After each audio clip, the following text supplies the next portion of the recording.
नमस्कार मित्रांनो आजच्या या व्हिडिओमध्ये तुमचं सहर्ष स्वागत आहे। मित्रांनो, आता सध्या ढगाळ वातावरण आहे आणि ढगाळ वातावरणामध्ये भरपूरशा शेतकऱ्यांनी आपल्या हरभऱ्याला दुसरं पाणी त्या ठिकाणी दिलेलं आहे। मित्रांनो, पाणी देत असताना काही शेतकऱ्यांचं हरभरा आता म्हणजे नुसतंच वाढीवर लागला आहे आणि ती वाढ थांबवण्यासाठी आपल्याला सुमोटोमो केमिकल इंडिया या कंपनीचं ताबोली हे जे पीजीआर आहेत याच्यामध्ये पायक्लोबुटाझोल हा टेक्निकल घटक आपल्याला 40% एससी फॉर्म्युलेशन मध्ये बघायला भेटतो। तर मित्रांनो, आपल्या हरभरा पिकाची जी अनावश्यक वाढ आहे तर ती वाढ थांबवण्यासाठी आपण सुमोटोमो केमिकल इंडिया या कंपनीचं ताबोली हे स्प्रे घेणं महत्वाचं आहे।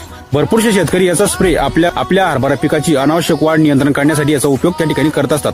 मित्रांनो, जर का आपल्या हरभरा पिकामध्ये जर का अतिरिक्त वाढ झाली तर आपलं हरभरा पीक हे त्या ठिकाणी फुलधारणा होताना दिसत नाही। अतिरिक्त वाढ झाल्यामुळे आपल्याला त्या ठिकाणी फुलाची समस्या भासते, लवकरात लवकर फुलं लागत नाही आणि जर का लेट फुल लागले त्या ठिकाणी आपलं हरभरा पीक हे आपल्याला उत्पादन त्या ठिकाणी कमी बघायला भेटतं।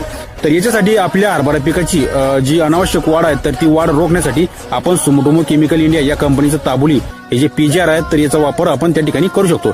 भरपूरसे शेतकरी याचा उपयोग त्या ठिकाणी करत असतात, तुम्ही सुद्धा त्या ठिकाणी करू शकता। तर मित्रांनो, धन्यवाद।